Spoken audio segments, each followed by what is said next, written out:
So welcome to the May 20th, 2025 meeting of the Ann Arbor Parks Advisory Commission. This meeting is being conducted electronically and will be broadcast live on CTN, cable channel 16, and online at a2gov.org/watchctn.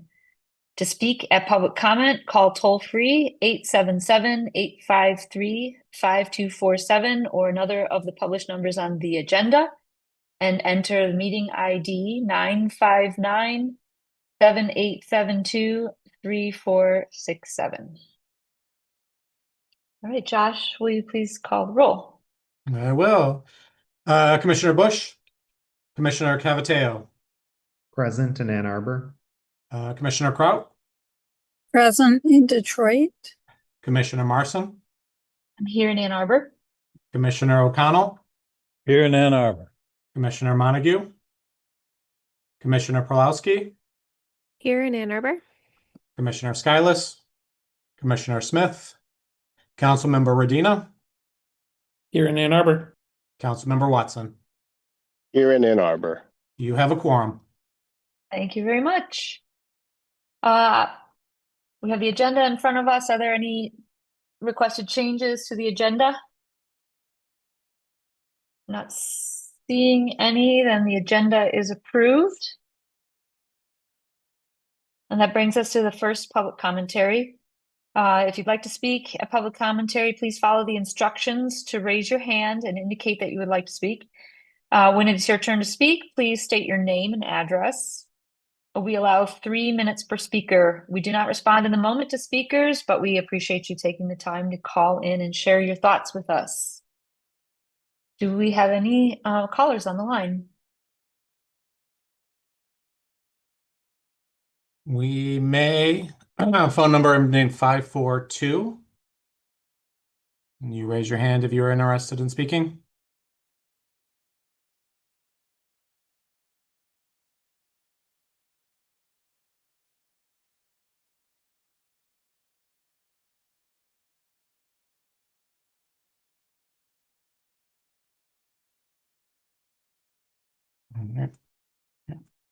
With nobody raising their hand. A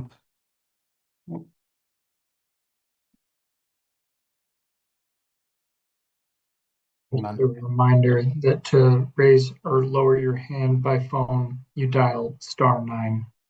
It's now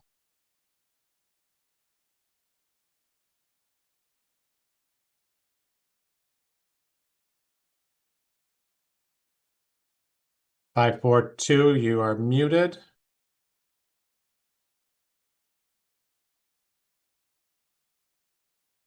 Okay. Oh.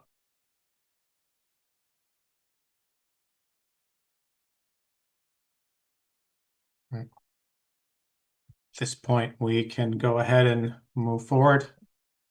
Yeah, there'll be a second opportunity to speak at the end of the meeting, so keep that in mind. All right, minutes are in your packet. Are there any changes to the minutes or a motion to approve?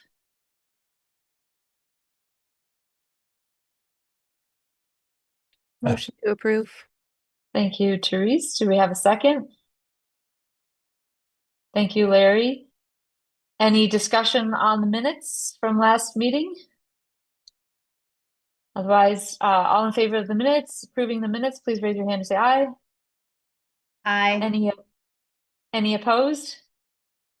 All right, the minutes are approved. All right. Okay, presentations are next. And today we have one presentation, and Hillary is going to introduce our speaker.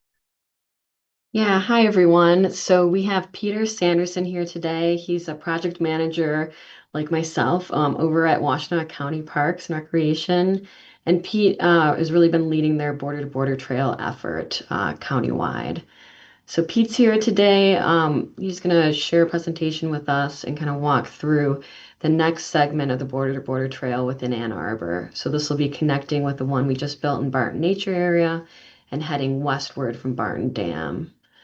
So just wanted to get it in front of this group, kind of just initial information sharing. Wanted to give you guys the first look before plans to kind of carry it forward in development with additional community involvement and engagement. Great, thanks, Hillary. Can you all hear me? We can. I was having audio issues and wanted to make sure that's connected. So, and you can all see the screen, yes? Mm-hmm. Yep. Excellent. Perfect. All right, so I'll try and be brief.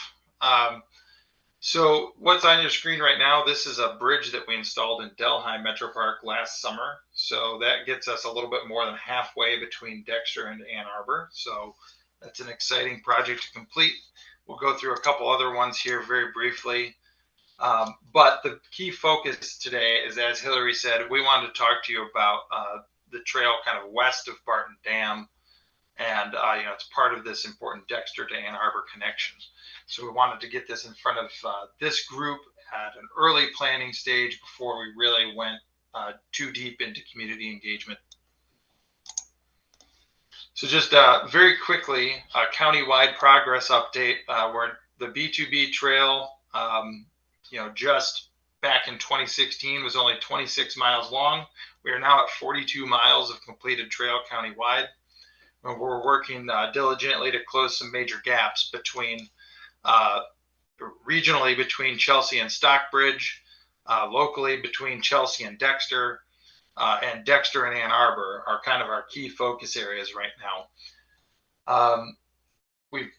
One of the kind of more exciting ones that we're working on in Dexter is, if you're familiar with the historic Bell Road Bridge, we're working to get that installed in the city of Dexter, hopefully starting construction later this year. We are rehabilitating that bridge. It's the third oldest bridge in the state of Michigan, and we'll be putting it in downtown Dexter as part of that project later this year. Focusing in on Dexter to Ann Arbor, as I mentioned, we're more than halfway complete with the trail. You can see Dexter kind of on this left side of the map, and you have the northwest corner of Ann Arbor on the right side of the map. We're now built all the way to Delhi Metro Park, so that connects all 3 metro parks in Washtenaw County. And then, as Hillary mentioned, we're working with you all on building the Barton-Vandenberg Tunnel and the trail across Barton Nature Area. The area here in purple,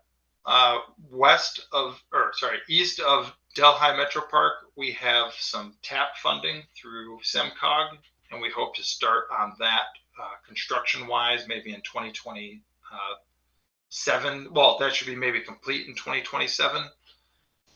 But that just leaves us with sort of 2 pieces remaining in the area from Wagner Road all the way back to Barton Dam. And so that's what we wanted to talk about today. But as a reminder, this is based in a trail plan from 2016 that looked at the entire alignment between Dexter and Ann Arbor, which is a little more than 8 miles. It spans a bunch of different jurisdictions. And the county is kind of involved here because it spans so many different jurisdictions. We looked at costs, complexity, we did public engagement, and the key thing here is that a lot of this alignment follows the railroad. So all of these involve MDOT, Office of Rail, and Amtrak.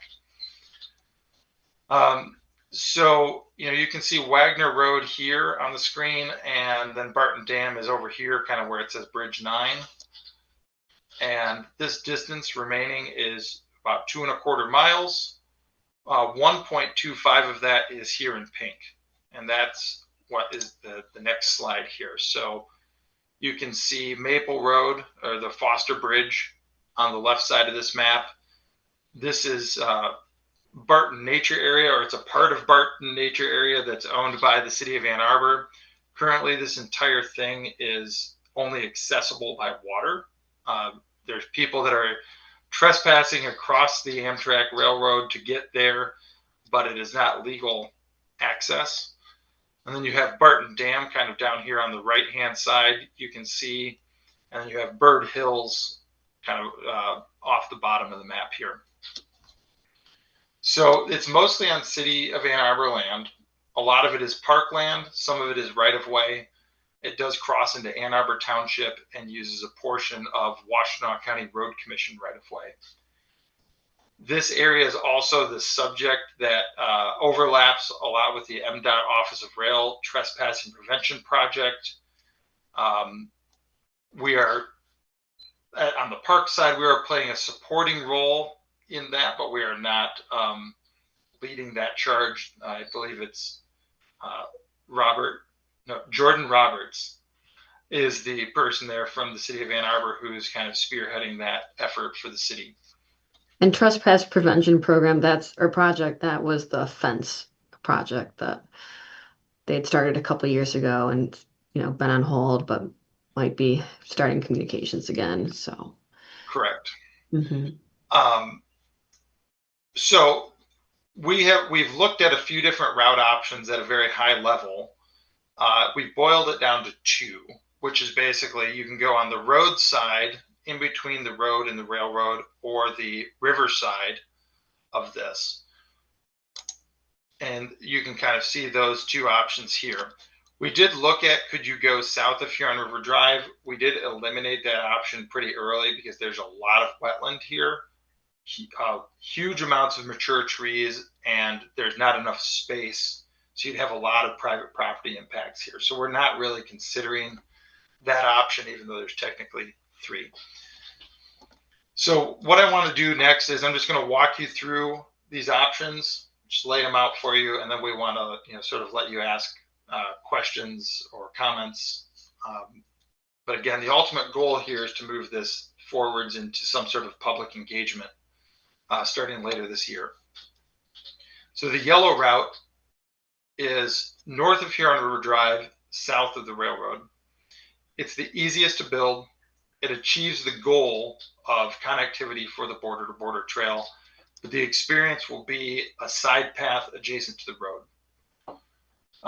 The challenges here include railroad coordination, some retaining wall due to grade difference between the road and the rail. There's a utility. DTE has power poles in this location, and the corridor is generally constrained and kind of tight. So here's a couple of conceptual sections to show you some of those pinch points that we might be looking at. So the river is on the left-hand side of the screen. This is the railroad. Here's the DTE power pole. This is Huron River Drive. And so you could basically put the trail on, road adjacent on either side of the power pole is what this is basically showing. And in some cases, we would need to construct a wall in order to support the trail and maintain separation from the railroad, which is critical towards gaining their approval. We grabbed a couple photos too just to help illustrate this. Basically it would go here on the left side. And we do recognize that there is vegetation here. We've done a pretty good analysis of this vegetation. Mostly it's invasive species. It's a lot of honeysuckle and buckthorn. And you can see it's almost all underneath the power lines here. So DTE is constantly coming through and cutting the tops off of it. But there's no large mature trees in this area. Here's another view looking in a different direction. You could go basically here between the road and the rail. And you'd have to kind of weave around the power poles.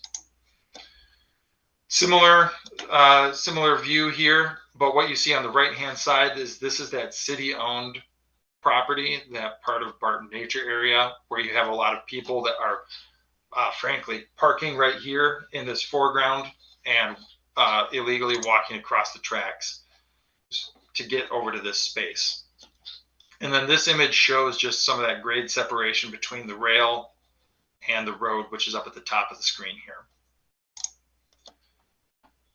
So that was just a quick summary of the yellow line. Looking at the red line, I'll start kind of down here at the south, which is at Barton Dam and the parking lot here. You could go underneath the railroad tracks at the existing crossing here. We'd have to do some coordination with the embankment project that's ongoing to build the trail up towards the top of the embankment, which we think is viable, but it would require some coordination. The real challenging piece here is you have to get somehow between the top of Barton Dam and this city-owned parcel out here. And the way we propose to do that is with some sort of boardwalk system, potentially, or most likely in the river. We'd look at, could you do a floating boardwalk to, really minimize disturbance to the both the hydrology, the hydraulics, and the bottom of the river. I'll show you a section of what that looks like. But we have found examples of this existing in northern climates like Canada. So this is totally feasible to do. It's just a little bit of a construction challenge. And then we know from talking to some of the folks at City Nap, this has some high quality area in it, this city property up here. However, it also used to have some railroad siding in it. So what we believe the solution here would be is to follow that old railroad siding through here to minimize disturbance to the existing habitat. And then you'd have to build another connection out here to Maple Road where you could come back across the tracks.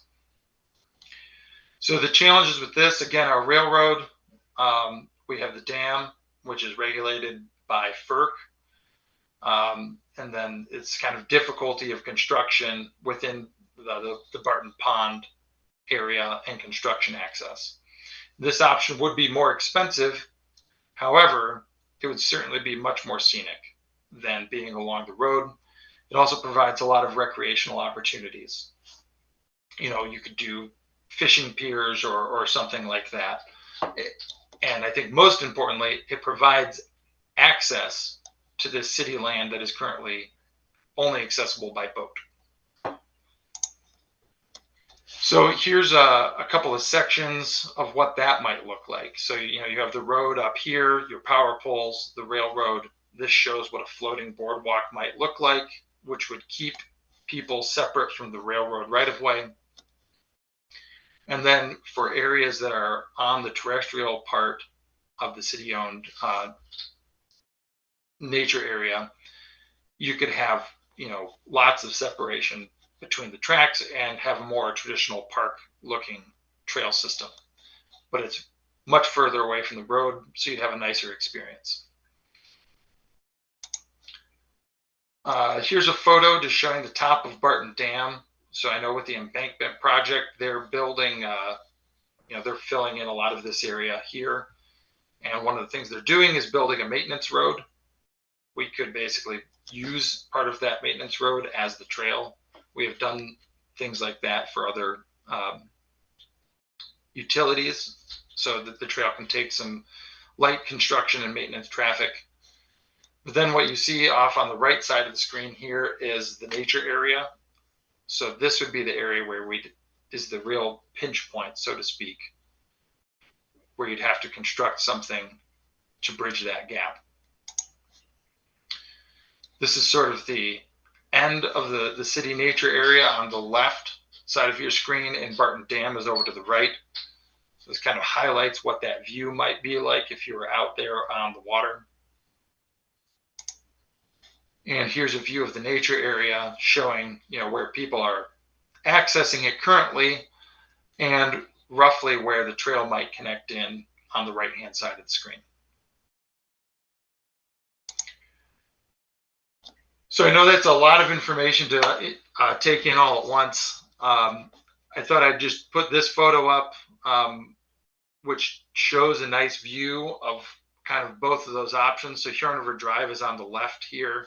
You can see Barton Dam in the foreground. So if there was a boardwalk, it would basically exist right here. Or the other option is basically following the road along there. So again, our goal today is just to present this to you to eventually identify a preferred alignment, which we want to advance through more detailed engineering, permitting, identify funding sources, and eventually do some construction. So, we have begun some initial engagement with city staff. We would want to continue to do so. We would need to continue to engage with stakeholders like the Road Commission, the Railroad, Eagle, of course, for permitting, FERC, if we choose the dam option. And then we'd want to do some public engagement, probably starting later this year and rolling around into next year. The goal would be to maybe advance this to construction as soon as 2028, but obviously that's dependent on a lot of other things falling into place from a permitting and funding perspective. So I guess with that, I think we'll open it up to questions, and then I have one more slide at the very end, but we'll leave it at that for now. Unless you had anything to add, Hillary. No, I think you covered it. And just so I know, there's lots of acronyms. So EAGLE is our environmental permitting agency at the state, and FERC is actually the Federal Energy Regulatory Commission, that they have jurisdiction over the dam itself. So, these are conversations we've started having with city staff that manage the dam, but then there's an understanding that, if that Riverside option was to progress, we need to coordinate with FERC and kind of get their buy-in as well. So again, lots of different partners to talk to and continue to get a buy-in. So Yeah, it's very early stages, but very early stages, and we're not asking you to take any action today, but at some point we will definitely be back to present to you again. But we just want to give you a first look.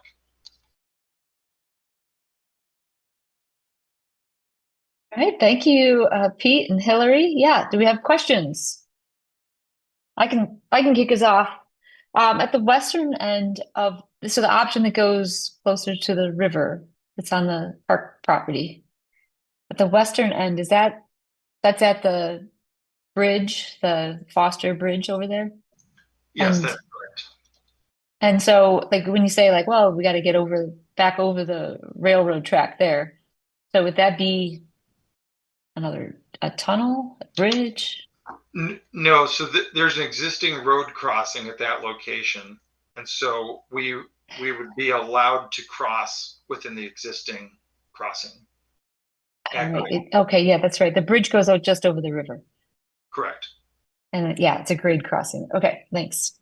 Yeah, and it does have the gates and lights and everything like that. Great. Ruth, go ahead. Yeah, thank you for the presentation, Peter. I like them both, but I do like being on the water better. And I think it could also reduce the amount of people crossing the railroad tracks, because you would be adding a second way to access Foster. So that would be, without knowing anything about the finances, that would be my preference. But my question is, I think that if you chose the water side, I think the Barton embankment work is supposed to be done in 2028. So I'm just wondering if there's any way to align the timing a little bit better, if that were chosen, so that there wouldn't be like close, open for 6 months, close again. I mean, that's something we can certainly look into.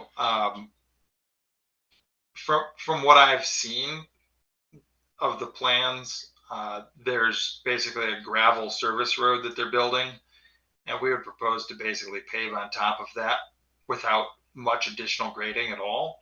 So I think that you're looking at a pretty short construction operation there, only maybe a week or two to get that work done. Thank you. Yeah, and I'll just add with that, I mean, obviously right now there's not this pathway, so it's not like we're closing anything going west from here. It would be adding it in, and so much of the work that would be done, like Pete said, would get us out to that point and then allow for the completion of the pathway going west, which currently is non-existent. Alexa, please go ahead. Thanks, and appreciate the very clear presentation of the two options that are under consideration. Similar to Ruth, I think I'm really excited about or intrigued about this idea of being able to go closer to the riverside and kind of the experience of what that path could be. This, Josh, might be more of a parks question, but just curious, thinking about NAP, if having a pathway like this and increasing the access would help with the ability to maintain the nature area here, or would like introducing people be more of a challenge? Just, I don't know if there's any thinking around for the nature. I would love to have people have access to the river and see that landscape, but curious if there's any operational thinking you've done about whether that access helps or might hinder some of the more intact areas in this parcel. Yeah, I mean, obviously right now our maintenance of it is by boat, so that makes it a little challenging to do the type of maintenance that we would like to do there. I think it creates a different environment. So obviously going through the natural areas as we did on the other side of Barton Nature Area has positives and negatives from both point of views. So, I think there's a lot of positives to it by giving people legal access to that side. I think that's a big thing that we constantly want to be mindful of. I think that it comes down to, anytime you get more people over there, it changes it. But I think it's also a good area that I think a lot of people don't normally see at this point. So, we'll be mindful of ensuring that we work closely with NAP and the natural area there to ensure that whatever path is the least impactful to the best parts of that area.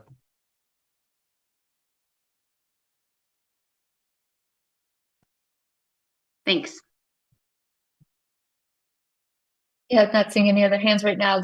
I'll throw in also, I do bike this area, a few times this summer. And yes, definitely going by the river certainly would be much more scenic. But that said, honestly, given that those who are biking this area, are already accustomed to being on the road, I don't think it would be like a deal breaker. Like if like the funding and everything just it plays out, that it turns out coordinating with the railroad and everything, that aligning along the road is the best way to go. Like I think the trail will still get heavily used. And further down Huron River Drive, there's a segment that's like pretty much right adjacent to the road closer to Dexter. And it's great because you're off the road. you know for walkers, I can see where like if you're walking with your little kids, you probably want to be as far away from the road as possible, but it is still doable. Go ahead, Ruth.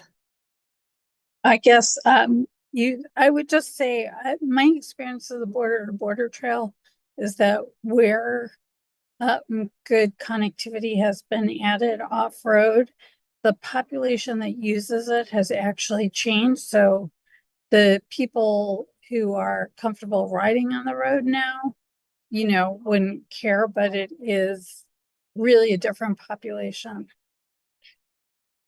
Yeah, I totally agree with that. When we're riding the border to border trail between Ann Arbor and Dexter, especially when you get into the metro parks, there's just a lot of foot traffic. It's really nice to see. I think sometimes there's a little friction between the bicyclists and the walkers, but it's better to have more people on the trail overall than, and people getting outdoors and enjoying our parks. Yeah, certainly. The main goal of the B2B trail is to expand that safe cycling and walking and just, connecting all of our parks and natural resources together. And so I think either one of these does achieve that, as you mentioned. But they're just different experiences, and we want to again bring it to this group just to get your initial thoughts, and we'll certainly report back to you with public engagement comments and things like that, and more detailed cost estimating and all of that.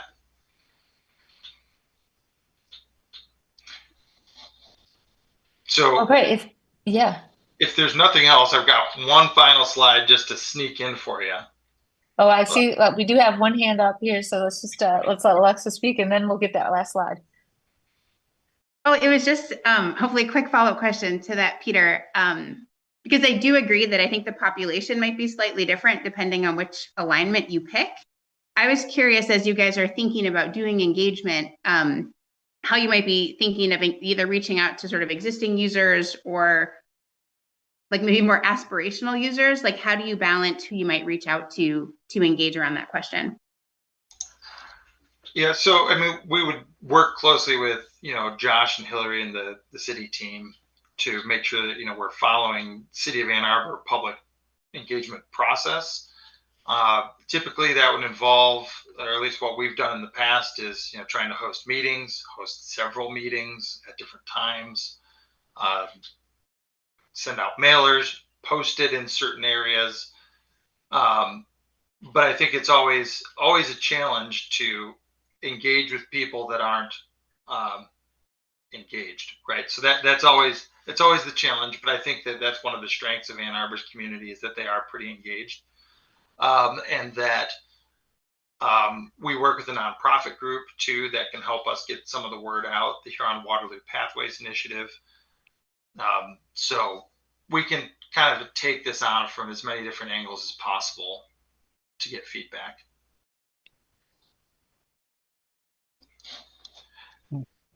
I'll just chime in. I think that we've found a lot of success with online surveys because they're quick and easy for people that, maybe have some interest but aren't so passionate about something to attend an actual meeting or carve, if that time doesn't work for them. So I think as long as we provide a lot of different options and then, posting meeting recordings online so that then people could listen to those, and, press releases too, so that hopefully if MLive picks up articles and can kind of help get the word out more broadly to the community. So as Pete said, I think, multiple pronged approach would be something we'd look to develop. And so Hillary, I'll flip to the last one if you want to Sure. give the update. But yeah, thank you all for your time. We appreciate it. And I'm going to turn it over to Hillary for that. While we were here, we figured we'd just give a little update. So this is an aerial overview of the construction taking place for the Barton to Bannermere Tunnel.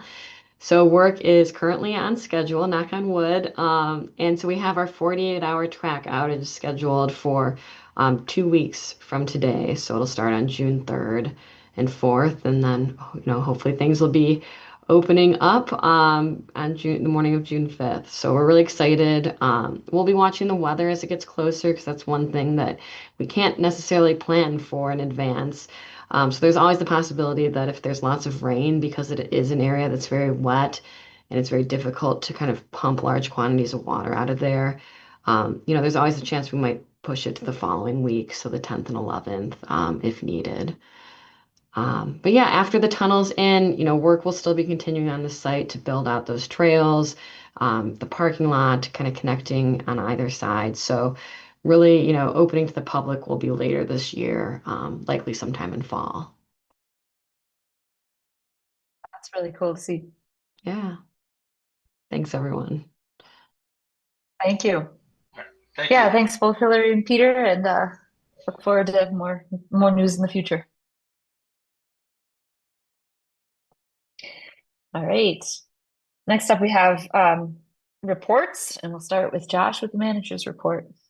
Yeah, we're just a couple updates as we supposedly approach summer. We are in that time of year where weather is very conducive for growing grass and trees and wildflowers, but not necessarily for mowing. It is very difficult for our mowers to get out to some of our parks because of wetlands, long grass, and we don't want to damage or get stuck in those low areas. So just as a reminder, our regular mowing schedule is every 14 days, weather appropriate, permitting. And then also when we can and weather is good, we do have longer shifts for our 12-hour days, weekend days get added in. So we get out there to do our best. If you believe that your local park hasn't been mowed recently, please utilize A2 Fix It, and we'll get out there as quickly as we can based on our schedule. So just a friendly reminder that mowing is hard for 600 acres and 80 parks that we have to mow every 14 days. So with that, the other part of that is this weekend is officially our summer season, as all the pools are being scheduled to open Memorial Day weekend. Fuller has been open for about 9 days, opening up on the 11th. And we've had some good days and some days like today where it's not quite as good to go outside. But those that come early really could care less about the weather. It's getting outside and swimming in the Fuller pool. Just last night, City Council passed the city's budget, which with no questions on the fees or topics from the parks budget. So I just want to take a moment to thank staff who worked on that, as well as PAC and council for really helping us move our department forward. A lot of exciting things plans in the next couple of years, and a good budget and the support of this group and council really can make that possible. This morning, I was at the groundbreaking for Fire Station 4, which is right next to Scheffler Park. A very exciting project and a great collaboration between the fire department and parks to improve the safety of that area, as well as provide Scheffler Park with some needed improvements. Some of the work on the park are going to start in the next few weeks. It's one of the first things that they're going to be focusing on. So good to see some of that together. The last thing that I want to say, because I know her schedule is a little time dependent, is I just want to thank Ruth for her participation on PAC, both as an official member for the last number of years, as well as a liaison for RAC. This is her last meeting, so I just really wanted to take the opportunity to say thank you to Ruth for all of her work. You will be missed. But we will definitely be in conversations and know that we can always reach out to you in the future as needed. So thank you. Thank you, Josh. I'm going to miss all of you, but I hope that I'll run into you at some of our local parks. I know I've run into Ann at several parks, and I've really enjoyed my time, and I think we have an amazing parks department. So I've really appreciated, especially park staff presenting to us, and I've learned so much about the way park planners approach the work. I think more people should know about this great work. And I am actually at a convention in Detroit, and I'll be leaving at 5. So in advance, au revoir, but I'll stay on for about 15 minutes. Thank you so much. Yeah, Ruth, it's been a real pleasure to serve with you. So you will be missed. Do we have any questions for Josh? I just had one. I hope it's a quick question. Like I noticed in the communications, there was mention about all of the building that's going around the farmers market and potential concerns about the impact that has on the market. And I was wondering, like, have you already witnessed anecdotally, I guess, from vendors how it's going? I will say a couple things, and it's actually a good one that I had on my list as well. If you haven't been out to the farmers market, the office building is demolished and down. And that took about 24 to 48 hours a couple weeks ago. The farmers market has been in a difficult situation the last, pre-pandemic. Fifth Street was redone before the pandemic. The pandemic came. There's construction on the variety of sides with it. I think that vendors have seen goods and bads with it. I think most of the vendors have stuck through it. There's a good work with it. Remy, Stephanie Software have done a really good job of trying to continue to work and find ways to push the market forward and ensure that vendors have the spaces. I don't think that, we'll see how this goes now. The busy season is now getting started. and then Remy can jump in if there's any specific items there. But, there's going to be opportunities as well as challenges with it. Building more housing, more spaces right around there, create more customers for the market. So every vendor will have more people that can walk there. We're going to continue to work to see how we can benefit the vendors. We understand that the market is their livelihood, and the decisions that we make related to the market really need to be looked at from that lens. We're going to have a lot of conversations. We're going to be starting the market study here shortly that will evaluate our market as a whole and what we can do moving forward with it. So, with that, Remy, anything else from the ground floor? No, just every conversation is about parking. Parking just increases to be a top priority and difficulty in market operations for vendors, for patrons, everyone basically except for staff who parks in an area in the market that no one is supposed to park in. But we get to park there because we're staff. So but as soon as 121 Catherine is built, that will have 18 public spots below ground associated with it. So this difficult period that we're enduring as the development takes place surrounding the market does have, light at the end of the tunnel for improving the situation more holistically. But yeah, as Josh said, we're constantly trying to think creatively about how to improve the situation. And now that the building's down, that's one step closer to the solution that we're going to get to after we go through that public engagement process.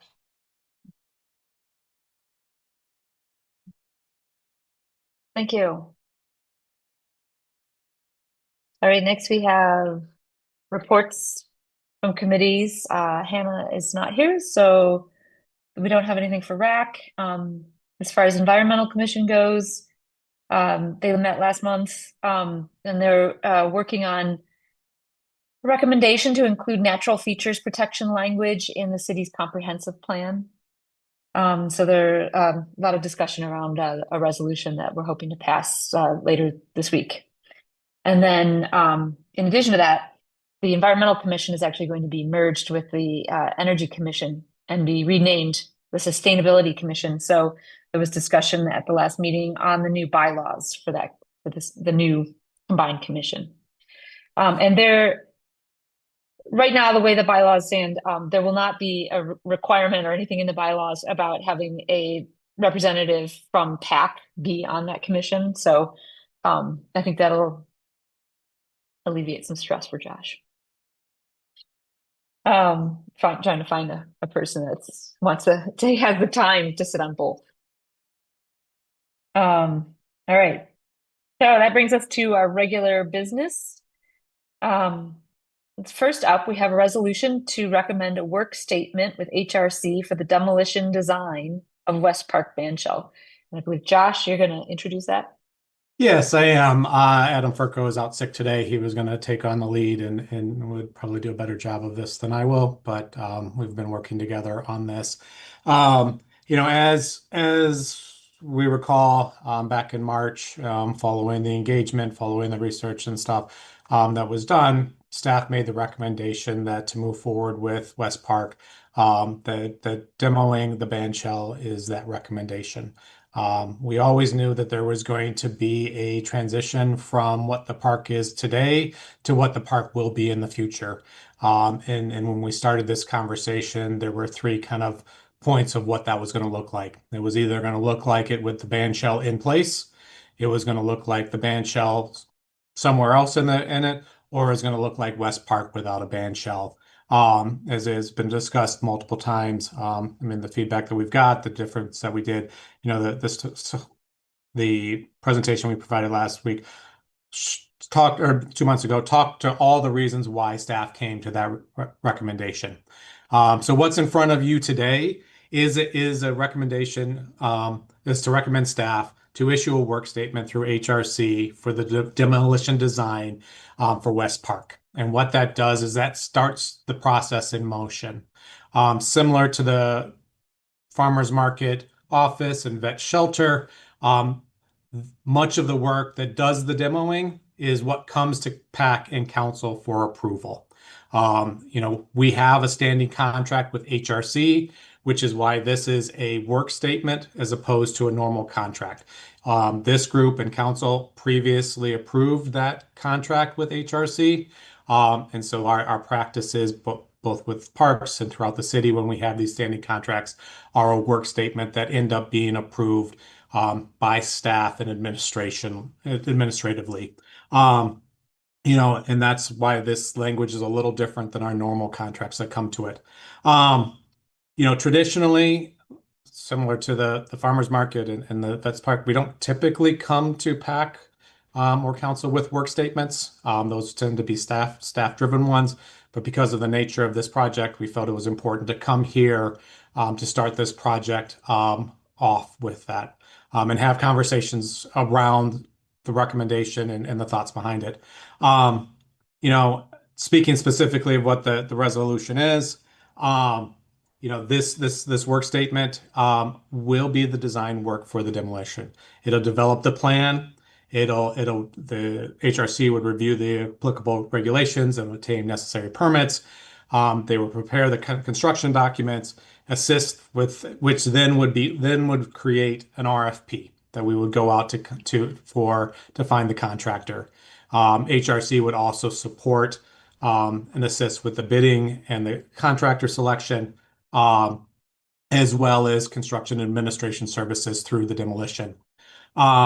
One other thing that was added in is that assuming that all of this moves forward, rather than just having an empty space there, we also included a scope for engineering and feasibility analysis of a potential overlook at the site once the band shell is removed. So, this is what we do. This is what Hillary and Adam, and whenever we have a project, we do these type of design projects and get people involved. So this is not unusual. And then this scope of work, what is created by this document, is what we would send out for the RFP.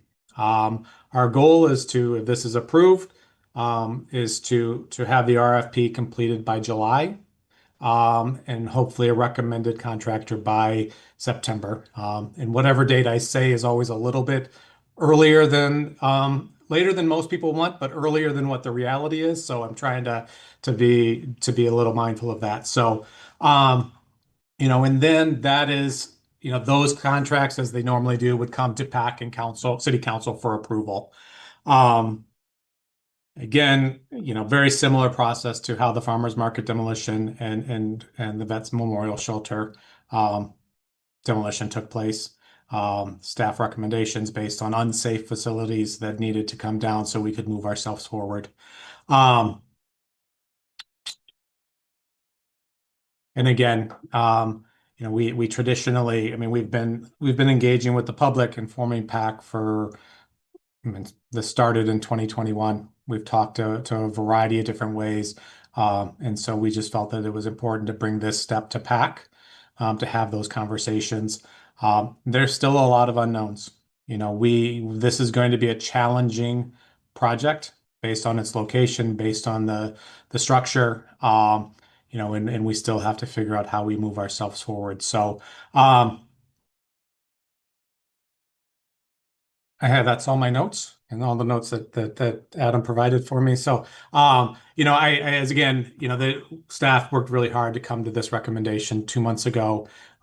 There's been very little engagement with staff since that recommendation from the public.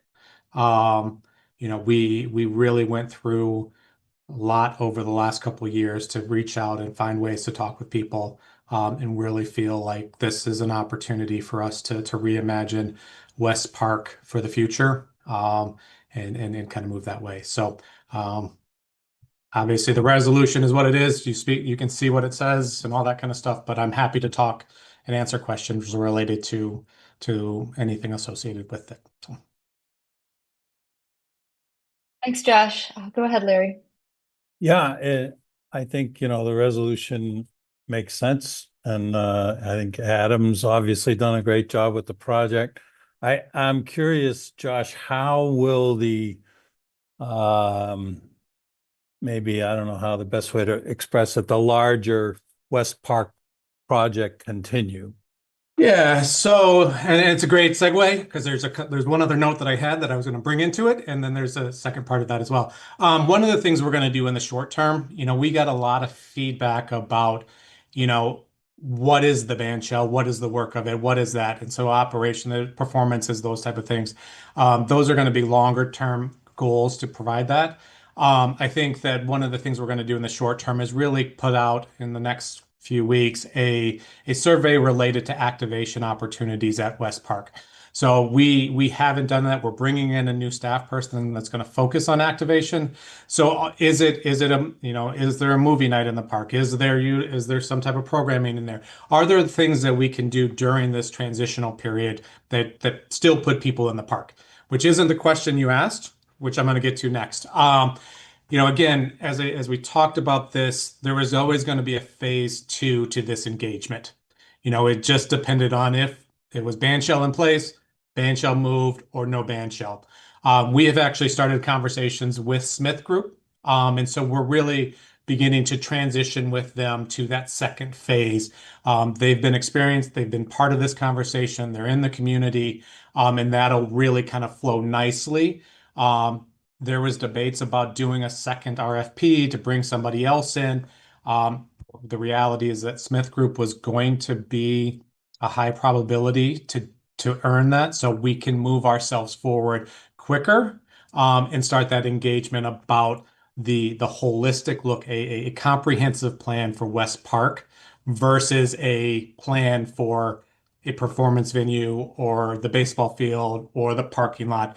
This will really give us a comprehensive view, which is something that Hillary, Adam, and I talk about often, is we don't have comprehensive plans for parks or river parks or regional parks. So it really is a good opportunity for us to move this idea forward to be better for the future.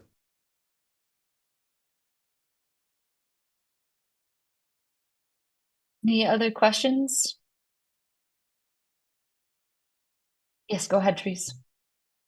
I was just curious because there was so much public outreach, what the communications plan is for people who participated in giving their feedback about the future, about the upcoming demolition and the plan moving forward. Yeah, I mean, so we are in a position where we have a new community engagement website that has a lot of that information that we'll continue to utilize to push out to it, as this becomes the reality, as we get into these opportunities. We'll share that information out to that. Our project page has been a big communicator. There's opportunities for people who have been engaged and understanding to go with that. And then again, I think that what we'll begin to do is one of the best things of this engagement process were our pop-ups out at West Park. I think it's an opportunity for us to get out there again. It personalizes the decision, it personalizes why we're doing it, and it allows us to hear for it.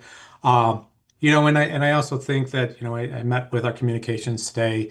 We understand the value of the history of the band shell has. And as we begin to move this project along, providing opportunities for memories and engagement and reflections on what the band shell and West Park has been over the last number of years is an opportunity for us to put that out so people can see it and hear it and go from there. So, one of the big things again is just being out there as well. It was the conversation earlier with Border to Border. How do we get out and connect with the right people? We try a lot of different ways. And so we'll be in person, we'll be electronic, we'll be, websites, we'll be all the different ways that we can. Thank you. All right. Do we have any further questions, or you have the resolution in front of you? Do we have a motion to approve the resolution? I'll make a motion to approve the resolution if there's no other comments. Thank you, Alexa. Do we have a second? Thank you, Vince. All right, any further discussion? All in favor to approve this resolution, please raise your hand or say aye. Any opposed? All right, the resolution carries. you. Thank you, Josh. All Thanks, everyone. right. See you later. Yeah, so I think, all right. Good Bye, time Ruth. for, yeah. Bye, Ruth. We'll miss you. All right, next up, a resolution to recommend authorizing a general services agreement with GEI Consultants Incorporated for stewardship services in city parks in the amount of $375,000. And I believe, is it Remy that's going to present this one? Yes. Yeah. Hey, everybody. So, 2 years ago, I was working with a small group of city staff from different city units, OSI, and Public Works, in particular over in forestry, to craft a collaborative proposal to the USDA Forest Service for an ask of $1 million to support various efforts that all of our respective units are responsible for. So over in the OSI realm, it was tree plantings and pruning on private property for enhancing tree canopy throughout the city, not just on our public spaces, but within private properties. Over in forestry, it was an urban canopy analysis or UTC, urban tree canopy analysis, software purchase, and subsequent analysis. And then for the Parks Department, it was grant funds to the tune of $375,000 to support stewardship activities throughout parks that were located in particular because these were tied to Inflation Reduction Act monies earmarked for disadvantaged communities. It had to fall within a certain subset of polygons established by the EPA for us to qualify. So we were successful. The city was awarded that $1 million, and I'm here today, 2 years later, mostly because of the federal funding freeze delays that really called into question whether or not these funds would actually become available or be rescinded. But we are here because these funds were unfrozen, and we have enough assurances at this point to proceed. So we did issue an RFP. A competitive process, and a bidder or a vendor was selected. The highest scoring was GEI. After myself and some of the NAP supervisors ran the scoring process. And so with your recommendation and city council approval, we would have through April 30th, 2028 to utilize this contractor to support a wide array of stewardship activities in the parks. This would be pulling herbaceous invasive species, cutting shrubs, a whole list of a very long list that the staff put together where they need support. And we're expecting really to enhance our outputs in our stewardship metrics for the next 2 years with your support. So happy to answer any questions you might have. Thank you, Remy. Do we have questions about this one? Yes, Alexa, go ahead. Hi, Remy. Thanks for bringing this back to us and the patience and sort of seeing where this grant landed. I was curious if this grant is based on sort of a reimbursement basis, like the work gets completed and then gets refunded, or if the grant sort of comes wholly to the city to spend down, or if you could just maybe share a little bit how the invoicing happens with the grant. Yeah, actually, kudos to our partners. Our grant administrator is actually a third-party entity, American Forests, which is a national nonprofit. It was one of the few third-party grant administrators selected by USDA to help administer the deployment of these funds. American Forests originally had set it up so that it would be quarterly reimbursements for expenses incurred. But after the funding freeze, they understood that there was a lot of hesitancy to incur 3 months worth of cost. So they set up a monthly reimbursement procedure. So we have that available to us, and we'll be planning to use that.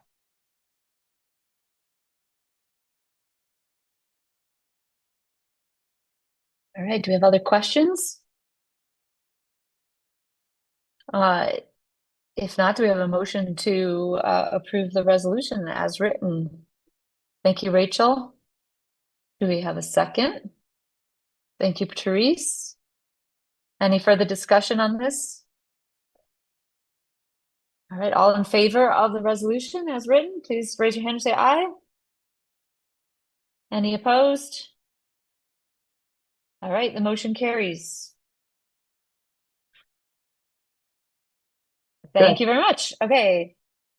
Moving on to the third piece of business that we have here.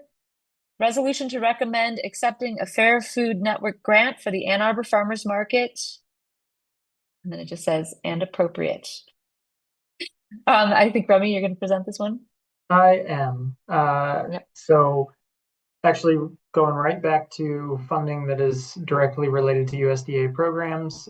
So the Fair Food Network, which is a nonprofit, administers the Double Up Food Bucks program and awards grants to match SNAP eligible participants, $20 for $20 each day of eligible purchasing activities. So for the city, that is $20 available on Wednesdays and Saturdays at the market for SNAP participants or recipients.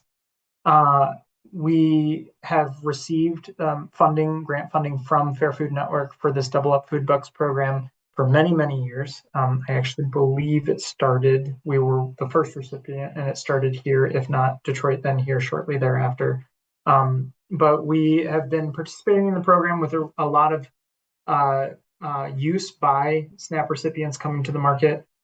And this year it is anticipated that the grant amount would be up to $50,000. So what I need to flag for you there is that leading up to this meeting, the last 48 hours, there have been some exchanges with Fair Food Network about the accounting of what is left over in last year's grant or this current year's grant.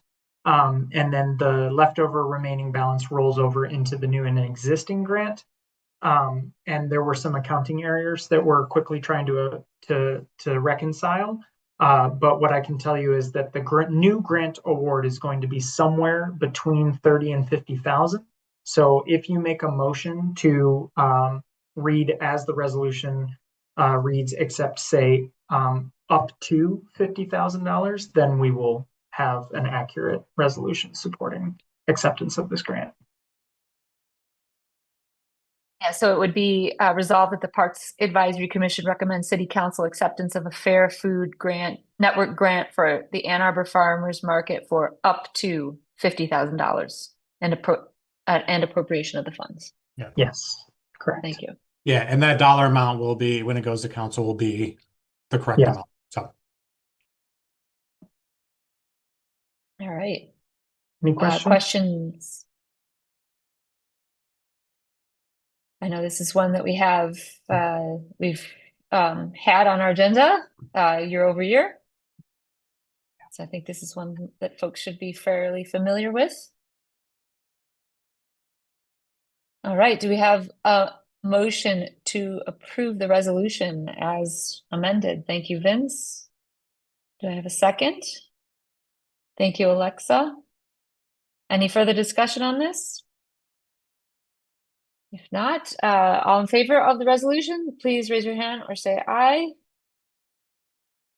Any opposed? All right, the motion carries. thank you for that. I want to make one quick comment on the last two. I really appreciate it. I mean, we've been doing the Fair Food Network for a number of years, and I think one of the great things that Remy has done since coming in here is really pushed the Parks Department to try to find alternative funding through grants, kind of looking outside of the box. Part of the reason we got the millage push for 20 years was for us to really have further conversations about alternative funding and grants. While they're an interesting conversation these days, they're ones that we need to continue to push for. And having Remy look for these, work hard on them, put the great grant proposals together is really, really helpful. So this is a great way for us to do more in our community, leveraging the great work that we do and the resources and the funding that we have from the millage, but also really give us an opportunity to try to find more to ensure that the City of Ann Arbor Parks Department has the great side. So. Yeah, and this is another one that helps get more people, reaching out to more people to come shop at our farmers market, right? Mm-hmm. And that's always a good thing. All right. Our last piece of business today is election of officers we started last month, and we are going to continue this month. We need to fill our vice chair position, and I would like to nominate Therese Perlowski to be our vice chair this coming year. And if there isn't any other candidate, if we could have a second on that nomination, that would be great. Thank you, Alexa, and thank you, thank you, Rachel, as well. If anybody has anything to say, please say it now. Otherwise, I'm going to just call the vote. All in favor of Therese as our vice chair this coming year, please raise your hand or say aye. Any opposed? No, thank you. Thank you very much, Therese. Thanks, You are everybody. now our vice chair. And I wanted to say thanks also to Rachel for serving in that position for this past year. It's been a real pleasure to work with you. I always love your insights on things. So, but I am also looking forward to working with Therese. So this is going to be great. All right, so that brings us to our second public commentary period. The reminder that to follow, if you'd like to speak, follow the instructions to raise your hand and indicate so. When it's your turn to speak, please state your name and address. We allow 3 minutes per speaker. We do not respond in the moment to speakers, but we appreciate you taking the time to call in and share your thoughts with us. Do we have any callers on the line? Potentially 02 phone number ending 022. If you'd like to speak, please raise your hand by pressing, I believe, *9.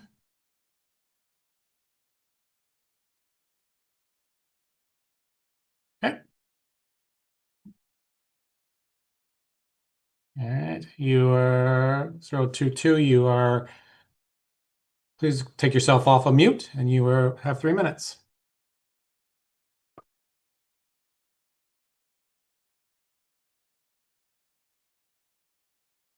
I believe it's *6 to unmute yourself. Press *6. You can unmute. There you go. Hello, can you all hear me? Yes, we can. Okay, thank you. Appreciate your patience there. Yeah, my name is Kevin Hoxie. My address is 4601 Midway Drive, Ann Arbor, 48103. I've lived in Ann Arbor for 12 years. I'm an avid kayaker and angler on Barton Pond. I bought my house near Barton because I enjoy the Barton area that much. I want to voice my opposition to the proposed boathouse development on Barton Pond that would allow rowing groups to use Barton. I want to point out that, most rowing teams have an accompanying motorboat with a coach that shouts orders over a megaphone. This creates noise pollution, wake, and underwater disturbance. This commotion would disturb wildlife, and their activity would limit recreation, including fishing, paddling, and bird watching on Barton Pond. Today, boat access to Barton is limited, which has allowed Barton to become an oasis for fish and wildlife. It's home to a variety of migratory birds and is a great place for bird watching. It's also a great place for fishing, where fish thrive. It's quiet and it's peaceful. I think you'll all agree that it's rare to have a tranquil ecosystem like Barton so close to an urban area. The addition of rowing teams would disrupt this fragile ecosystem, and it would make it more difficult for other people to enjoy Barton. We already have evidence of the impacts of rowing teams on Argo Pond. Today, if you go down to Argo during rowing practice, you'll see less wildlife, fewer anglers, fewer paddlers, and fewer people enjoying nature in general. Rowing teams completely dominate the width of the river there. Paddlers must hug the banks to get out of the way. Bird watching is limited, and fishing is almost impossible. Anglers are forced to limit their outings to when rowers are not present. This commotion drives more people to Barton Pond, which is much more serene in comparison to Argo. If these boathouses are developed, rowing groups will dominate a long, nearly continuous swath of the Huron River, prioritizing rowing above all other forms of recreation and above the needs of fish and wildlife. So I asked the Park Advisory Commission to please consider rejecting this development proposal. There are other locations that the rowing groups could consider that are not as important or as unique as Barton Pond. So that's all I have to say. I thank everyone for hearing my concerns. All right, thank you.